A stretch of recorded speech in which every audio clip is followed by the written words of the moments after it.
உலகெங்கும் சென்று படைப்பிற்கெல்லாம் நற்செய்தியை பறைசாற்றுங்கள். கிறிஸ்து இயேசுவில் பிரியமான சகோதர சகோதரிகளே, ஆண்டவர் இயேசு கிறிஸ்துவுடைய நற்செய்தியை தன்னுடைய இதயத்திலே சுமந்தவராக பல இடங்களுக்கு சென்று ஆண்டவருடைய நற்செய்தியை அறிவித்து ஆண்டவரிடம் அழைத்து வந்தவர் நம்முடைய பாதுகாவலர் பிரான்சிஸ் சவேரியா. இந்த நன்னாளிலே உங்களுடைய பங்கு தந்தைக்கும் இயக்குனர் தந்தைக்கும் உங்கள் ஒவ்வொருவருக்கும் என்னுடைய திருவிழா நல்வாழ்த்துக்களை முன்னதாகவே சொல்லிக் கொள்கிறேன். அமெரிக்காவை கண்டுபிடித்தவர் கொலம்பஸ், எல்லாருக்கும் தெரியும். அவர் எப்படி அமெரிக்காவை கண்டுபிடித்தார் என்று வரலாறு பார்க்கின்ற பொழுது, சிறையில் இருக்கின்ற கைதிகளை அங்கிருக்கின்ற காவல் அதிகாரிகளிடம் அனுமதி பெற்று சிறை கைதிகளை அழைத்து கொண்டு 3 படகுகளிலே பயணம் செய்தாராம். 1 நாள், 2 நாள், 10 நாட்கள் ஆகியது. அவர் நினைத்தபடியே எங்கும் கரை திரும்ப விடவில்லை. சுற்றிலும் தண்ணீர் தான் தென்பட்டது. இந்த கைதிகளுக்கு சந்தேகம் வந்துவிட்டது. ஒருவேளை இந்த ஆள் பொய் சொல்லிவிட்டு நம்ம இந்த கடலிலே தள்ளி சாகடிப்பதற்காக அழைத்து வந்திருக்கிறானா என்ற சந்தேகம் அந்த கைதிகளுக்கு வந்துவிட்டது. இருந்தாலும் எப்படி அவரிடம் கேட்பது என்ற சிந்தனையோடு அமைதியாக அவர்கள் சென்றார்கள். 10 நாள் ஆகியது, 12 நாள் ஆகியது, 15 நாட்கள் ஆகியது. 20 நாட்கள் அவர்கள் பயணம் செய்தோம். கொலம்பஸ் எதிர்பார்த்த எந்த ஒரு கரையும் தென்படவில்லை. இந்த கைதிகள் பொறுமை இழந்து அவர் கேட்டே விட்டார்கள். எங்களை ஏமாற்றி சாகடிக்கவா இந்த கடலிலே அழைத்து செல்கிறீர்கள்? எங்கே செல்கிறீர்கள்? உண்மையை சொல்லுங்கள். நீங்கள் ஏதாவது இடத்தை கண்டுபிடிக்க செல்கிறீர்களா, அல்லது காவல் அதிகாரிகளிடம் அனுமதி பெற்று இந்த கடலிலே தள்ளி எங்களை சாகடிக்க வந்தீர்களா என்று கோபத்தோடு கொலம்பஸை பார்த்து கேட்டார்களாம். கொலம்பஸுக்கு என்ன சொல்வதென்று தெரியவில்லை. தயவுசெய்து கொஞ்சம் பொறுத்து கொள்ளுங்கள், எனக்கு இன்னும் ஒரு 10 நாட்கள் அவகாசம் கொடுங்கள். இந்த 10 நாட்களுக்குள் நான் எதிர்பார்த்தபடி எந்த கரையும் தென்படவில்லை என்றால் நீங்கள் என்ன வேண்டுமெனாலும் செய்யுங்கள் என்று சொல்லிவிட்டார். சரி என்று அவர்களும் ஒத்துக்கொண்டார்கள். 1 நாள் ஆகியது, 21 நாள் ஆகியது. 22வது நாளிலே கொலம்பஸ் எதிர்பார்த்தபடியே ஒரு கரை தென்பட்டது. அந்த கரைக்கு சென்றார்கள். அவர்கள் கரை அடைந்தார்கள். அதுதான் அமெரிக்கா என்று வரலாறு சொல்லுகின்றது. அமெரிக்காவை கண்டுபிடித்த கிறிஸ்டோபர் கொலம்பஸ், அவர் பெருமையாக இன்றும் வரலாறு பேசுகிறது. நம்முடைய பாதுகாவலர் ஸ்பெயின் நாட்டிலே, கொலம்பஸும் ஸ்பெயின் நாட்டை சேர்ந்தவர். ஸ்பெயின் நாட்டிலிருந்து தன்னை முழுவதும் கடவுளுக்கு அர்ப்பணித்த பிற்பாடு பல இடங்களுக்கு சென்று நற்செய்தி அறிவித்ததாக வரலாறு சொல்லப்படுகிறது. ஜப்பான், சீனா, பிற்பாடு இந்தியா என்று பல இடங்களுக்கு சென்று அவர் நற்செய்தியை அறிவித்தார். ஆனால் கொலம்பஸை போன்று அவர் பெருமை பாராட்டவில்லை. பவுலடிகளார் கொரிந்தியருக்கு எழுதிய முதல் திருமுகம் அதிகாரம் 9 இறைவசனம் 16 இவ்வாறாக பவுலடிகளார் சொல்வார்: நான் நற்செய்தியை அறிவிக்கிறேன் என்றாலும் அதில் நான் பெருமைப்பட ஒன்றுமில்லை. இதை செய்ய வேண்டிய கட்டாயம் எனக்கு உண்டு. நற்செய்தியை அறிவிக்காவிடில் ஐயோ எனக்கு கேடு. ஆக நான் நற்செய்தியை அறிவிப்பதை பொறுத்து நான் பெருமை பாராட்டவில்லை. ஒரு தடவை கூட, ஒரு இடத்துல கூட சவேரியார் பெருமை பாராட்டியதாக கிடையாது, மாறாக அவர் தங்களுடைய அருத்தந்தையர்களுக்கு கடிதம் எழுதுகின்ற பொழுது திருமுழுக்கு கொடுத்து என்னுடைய கைகள் சோர்ந்து விட்டது, இன்னும் பல குருக்களை அனுப்பி வையுங்கள் என்று தானே சொன்னாரே ஒழிய நான் இத்தனை பேரை ஆண்டவிடம் கொண்டு வந்தேன் என்று அவர் மாறு தட்டி கொள்ளவில்லை, பெருமை பாராட்டவில்லை. மாறாக நற்செய்தி அறிவிப்பது என்னுடைய கடமை, அது கட்டாயமாக எனக்கு ஆண்டவரால் அருளப்பட்டது என்று சொல்லி பிரான்சிஸ் சவேரியார் நற்செய்தியை அறிவித்தார். ஏனென்றால் ஆண்டவருடைய உறுதுணை, ஆண்டவருடைய பராமரிப்பு, ஆண்டவருடைய பாதுகாப்பு அவரிடம் இருந்தது. இறைமையா அதிகாரம் 1 இறைவசனம் 5 முதல் 8 வரை நாம் வாசித்தோம் என்றால், நான் சிறு பிள்ளை, எனக்கு பேச தெரியாது என்றார். அதற்கு கடவுள், யாரிடமெல்லாம் உன்னை அனுப்புகிறேனோ அவர்களிடம் செல், எவற்றையெல்லாம் சொல்ல கட்டளையிடுகிறேனோ அவற்றை சொல், அவர்களுக்கு அஞ்சாது, ஏனென்றால் நான் உன்னோடு இருக்கிறேன். நீ அறிவிக்கின்ற ஒவ்வொரு வார்த்தை உன்னுடைய வார்த்தை அல்ல, நீ அறிவிக்கின்ற நற்செய்தி உன்னுடைய வார்த்தை கிடையாது, மாறாக அது என்னுடைய வார்த்தை, என்னுடைய சொல். நான் செல்ல இடமெல்லாம் நீ செல், நீ என்ன பேச வேண்டும், என்ன செய்ய வேண்டும் என்பதை நான் உனக்கு அறிவிப்பேன், ஏனென்றால் நான் உன்னோடு இருக்கிறேன். இதன் ஆண்டவர் இயேசு கிறிஸ்து உயிர்த்த பிற்பாடு, இதோ உலக முடிவரை என்னால் உங்களோடு இருக்கிறேன் என்று தன்னுடைய திருத்துதர்களுக்கு கட்டளையிட்ட ஆண்டவர் பிரான்சவருடைய வாழ்விலும் அவரோடு இருந்தார். ஆகவேதான் கலாச்சாரம் மொழி தெரியாது, இனம், பண்பாடு, பழக்க வழக்கங்கள் இவையெல்லாம் தெரியாத ஒரு இடத்திற்கு நாம் ஒரு ஊருக்கு செல்கிறோம். இங்கிருந்து நம்ம நார்த்துக்கு சென்றாலே ரொம்ப கஷ்டம். நான் 2 மாதத்துக்கு முன்பாக போயிருந்தேன் ஒரு ஊருக்கு. ஒன்றும் பாஷை புரியாது, ஹிந்தியில் பசி எடுத்தால் என்ன கேட்குறதுன்னு தெரியாது. ஒரு 5 வார்த்தை ஏக் தோக் தீ பாஜி இதான், ஏக் சப்பாத்தி 2 டால் இந்த மாதிரி தான் சொல்லி. ஆக மொழி தெரியாது, அவனுடைய பழக்க வழக்கம் தெரியாது, கலாச்சாரம் தெரியாது.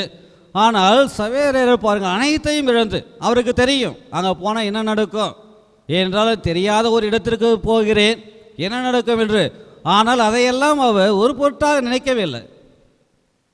ஆண்டவருக்காக, ஆண்டவர் என்னோடு இருக்கிறார், எனக்குள் இருக்கிறார், என்னை அவர் வழிநடத்துவார், என்னை பராமரிப்பார், என்னை அனுப்பிய இறைவன் ஒருபோதும் என்னை கைவிட மாட்டான் என்ற நம்பிக்கையோடு ஆண்டவருடைய வார்த்தையை தன்னுடைய இதயத்தில் சுமந்தவராக நற்செய்தி அறிவித்தவர் தான் நம்முடைய புனிதராக இருக்கின்றார். பவுலடிகளார் அழகாக அடிக்கடி சொல்வார்,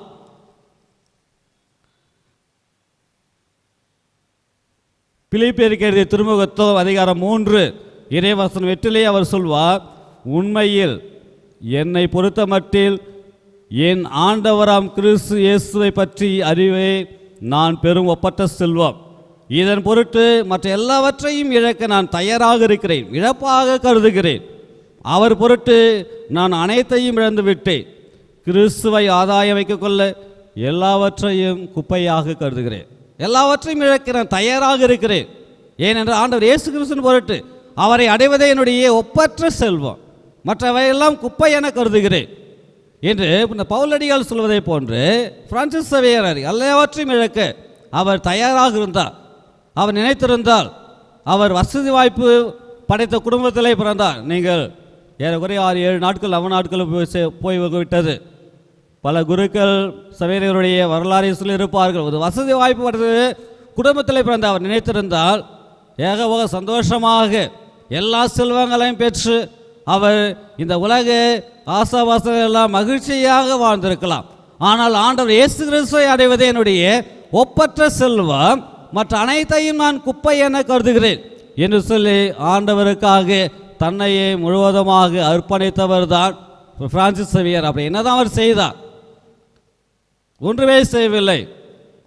கையில் மணி வெடித்து கொண்டு ஆண்டவருடைய அந்த சுருவத்தை கையில் ஏந்தியவராக அவர் செல்லும் இடமெல்லாம் மணி அடித்து கொண்டு இந்த மணி சத்தத்தை ஒலியை கேட்டு பிள்ளைகள் வந்தார்கள் என்று நாம் பார்க்கின்றோம்.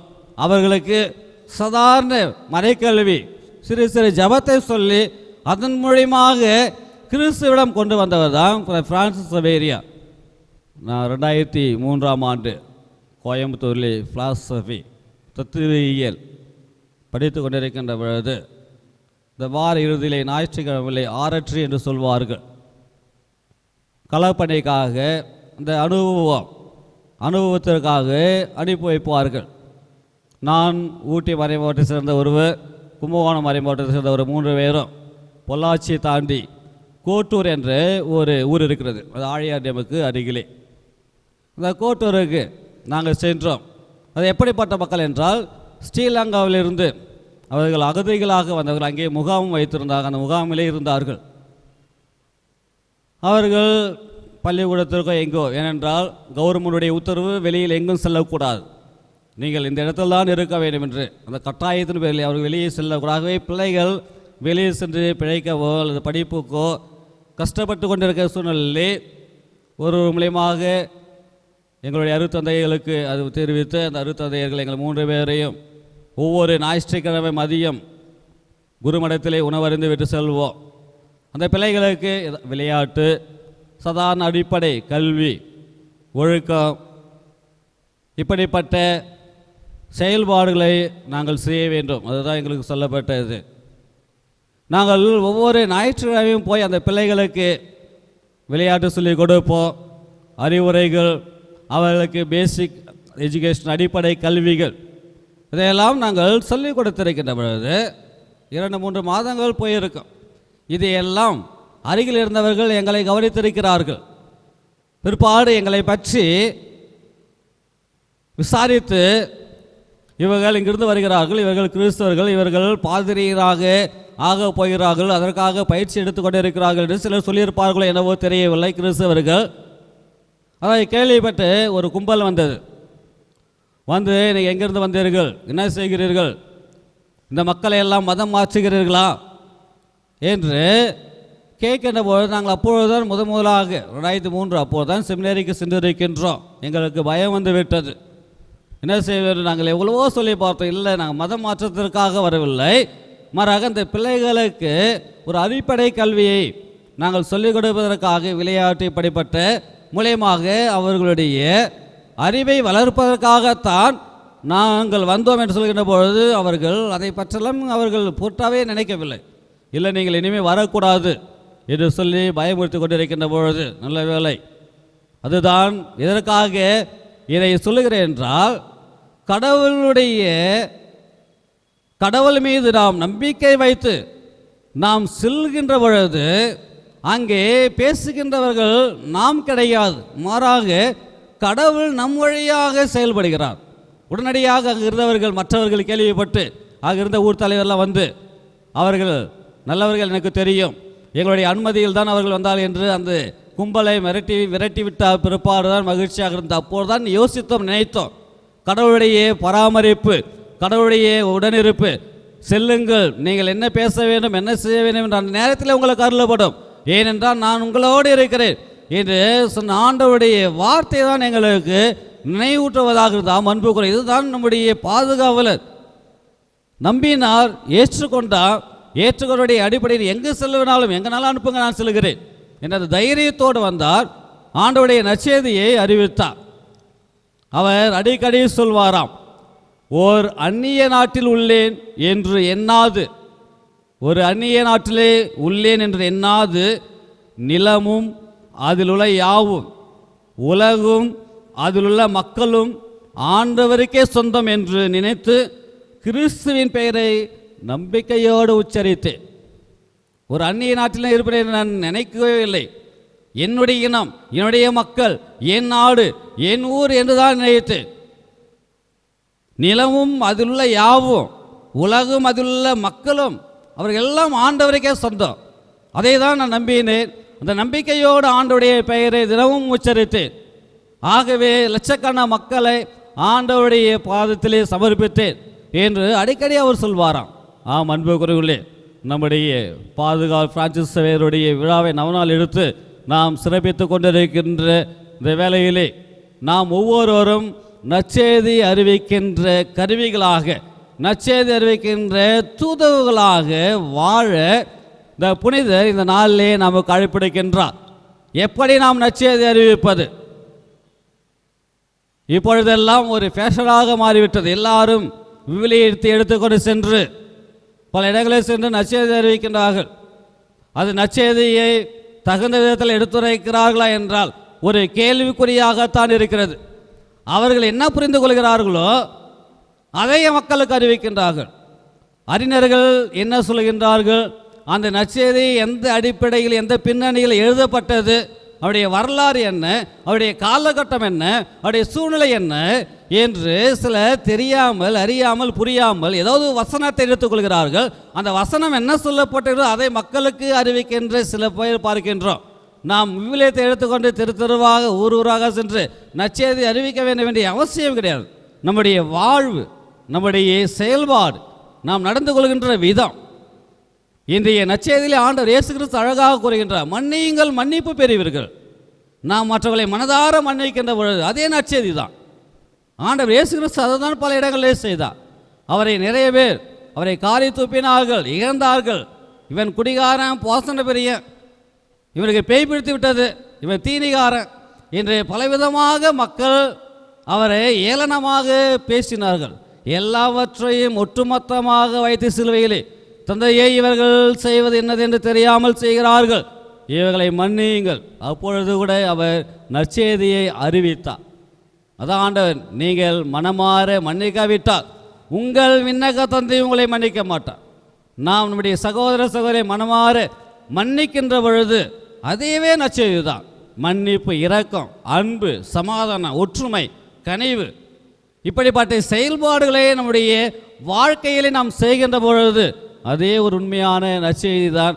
அதே உண்மையான ஆண்டவருடைய வாழ்வை நாம் நம்முடைய வாழ்க்கையிலே அதை கடைபிடிக்கிறோம். அன்புக்குள்ளே நாம் ஒவ்வொருவரும் நம்மையே நாம் தூக்கி பார்ப்போம். நம்முடைய வாழ்வு எப்படிப்பட்டதாக இருக்கிறது?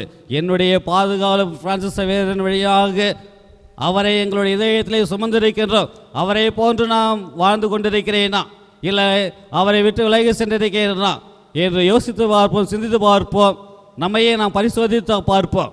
நாம் உண்மையான கிறிஸ்தவர்களாக இருக்கிறோம் என்றால் நாம் ஒவ்வொருவரும் பிரான்சிஸ் சவேரியரை போன்று நற்செய்தியை நம்முடைய இதயத்திலே சுமந்து அதை வாழ்வாக்க தொடர்ந்து திருப்பலியிலே மன்றாடுவோம். நல்ல இறைவன் வல்ல செயல்கள் புரிவாராக.